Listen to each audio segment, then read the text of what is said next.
ऐसे महापुरुष को आज हम सभी श्रद्धांजलि अर्पित करने आए हैं, तो बहुत ही महत्वपूर्ण पल है ये।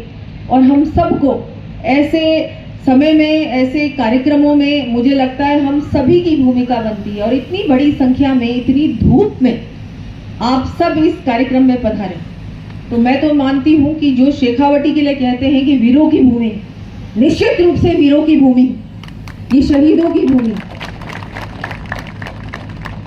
और आपने मुझे यहाँ इस कार्यक्रम में बुलाया, मैं तो बहुत बहुत आपका आभार व्यक्त करती हूँ।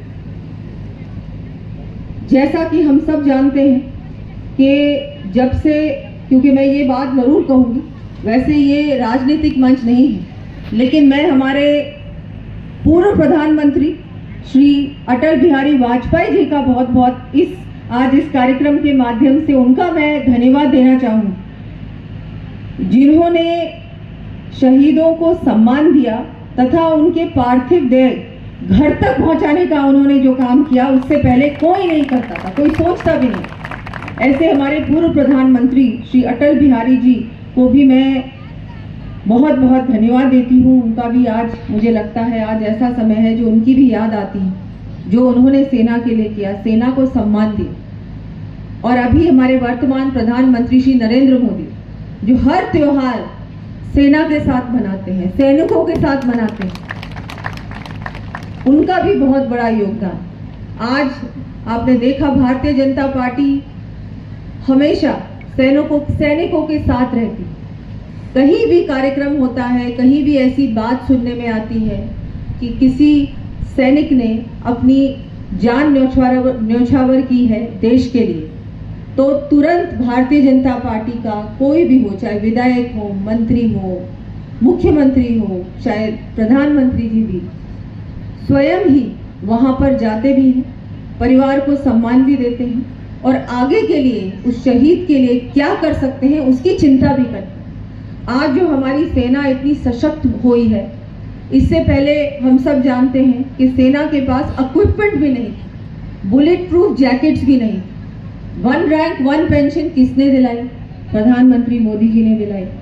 सैनिकों को सम्मान, सैनिकों के लिए विशेष योजनाएं बनाई, सैनिक परिवारों के लिए चिंता की, वीरांगनाओं के लिए चिंता की, और हर योजना से सैनिक परिवारों को कैसे जोड़ सकते हैं उसके बारे में भी उन्होंने बहुत कुछ काम किया। आज सीमाओं को, हमारी जितनी भी भारत की सीमाएं हैं, वहां पर हम अतिरिक्त क्या कर सकते हैं, वहां के लिए अलग से फंड दिया, अलग से पैसा दिया, अलग से डिफेंस को कैसे और मजबूती दिला सकते हैं, और अच्छे हथियार दिलाए।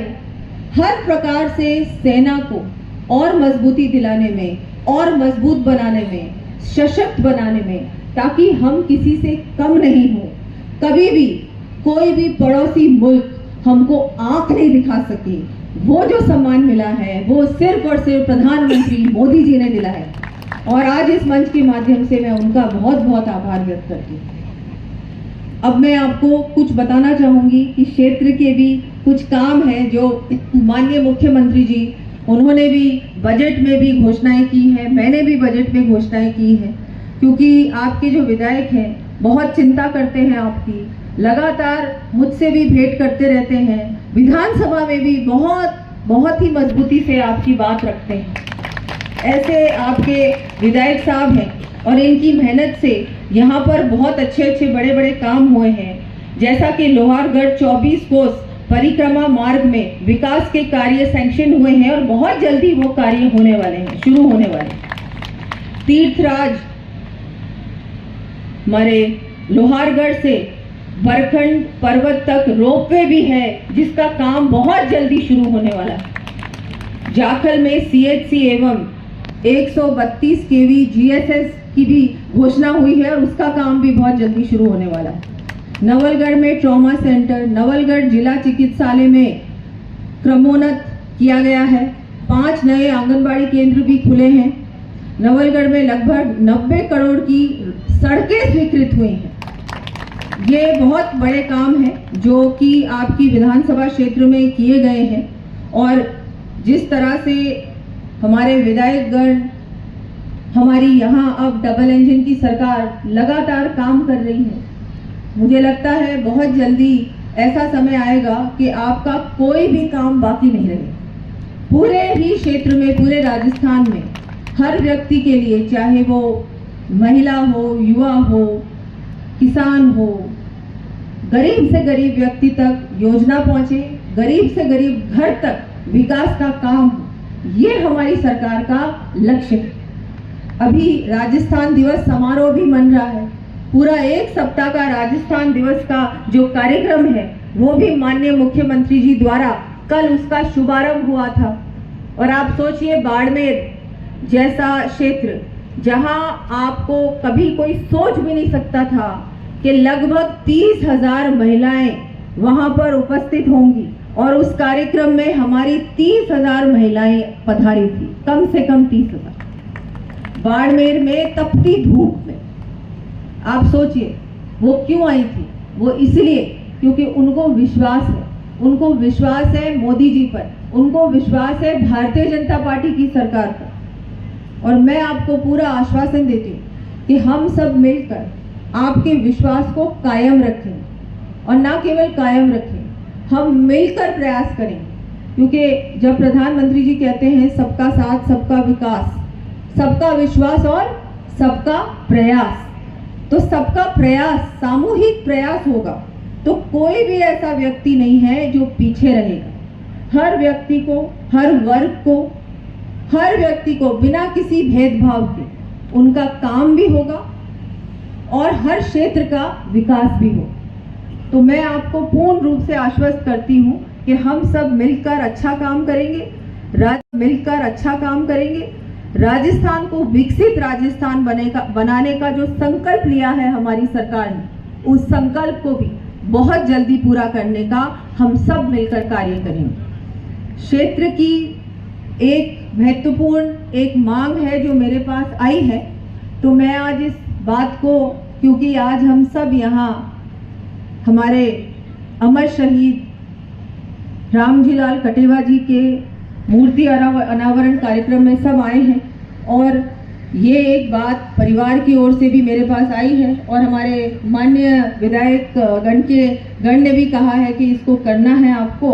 तो मैं आज एक सड़क की घोषणा करती हूँ कि गांव खिरोड़ के राजस्व गांव तुर्कानी जोड़ी से कैमरी की ढाणी तक 5 किलोमीटर डामर सड़क मार्ग शहीद हवलदार रामजीलाल कटेवा के नाम से बनवाने की घोषणा करती हूँ।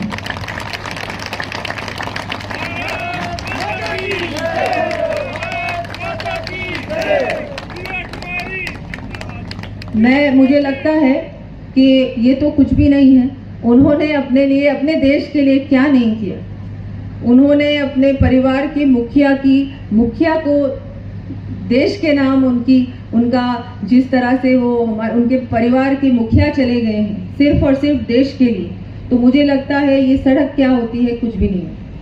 अभी तो हमको ये करना है कि जितने भी हमारे परिवार हैं जिन्होंने देश के नाम, जिन शहीद परिवार हैं, उनके लिए हम क्या कर सकते हैं, वो भी कोई ऐसी योजना बने। और इस सरकार में मुझे लगता है कि मेरा भी दायित्व बनता है, क्योंकि मैं भी एक सैनिक की बेटी हूँ, जैसा कि आप सब जानते हैं, और इस क्षेत्र से भी मेरा पारिवारिक जुड़ाव भी, तो परिवार का भी जुड़ाव है और सेना से भी जुड़ाव। और मेरे पिताजी तो जब तक आखिरी समय तक भी वो अपने आप को एक आर्मी मैन ही समझते थे, सैनिक ही समझते थे, राजा नहीं समझते थे, कभी समझा भी नहीं है।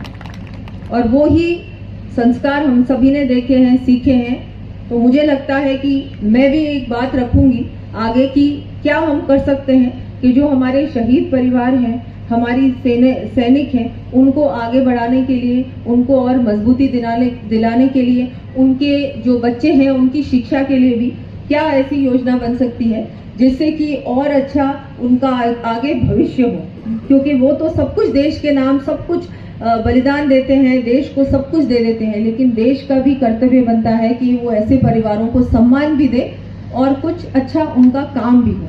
तो मैं धन्यवाद देती हूँ एक बार फिर कि आपने मुझे यहाँ बुलाकर इतना मान सम्मान दिया और इतने अच्छे कार्यक्रम में, इतने ऐसे सम्मानित कार्यक्रम में मुझे यहाँ बुलाया।